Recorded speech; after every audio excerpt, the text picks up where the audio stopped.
My name is Valentin Pannetier, and I am a PhD student at Bordeaux University, but I work in Carmen team at Inria Bordeaux Sud-Ouest in France. I'm working on study pacing leads and catheters, especially on the electrical part. The goal of this work is to study and model earth stimulation by pacing leads and different kinds of characteristics of these stimulations. From the point of view of the patient, the main concern is if a stimulation is important enough to generate a cardiac contraction. From the industrial point of view, we need to know if a lead design is interesting enough to be studied in the coming years. I'm working currently on models of the interface between lead, electrodes, and tissue.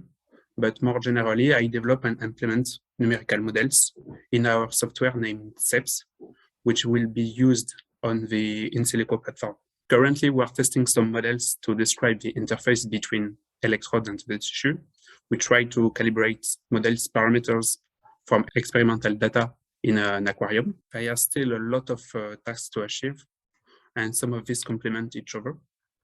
We need to understand what happens during the sensing phase of the pacemaker, because some artifacts are observed by clinicians and industrials after pace stimulation, and we need to understand them.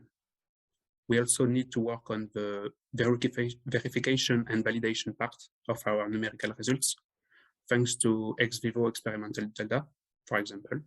But before, we need to choose the correct models. I also consider that being part of an European project is very challenging. I think that doing a PhD within such a project is more stimulating, because we attend meetings on interesting subjects, which are not our specialty.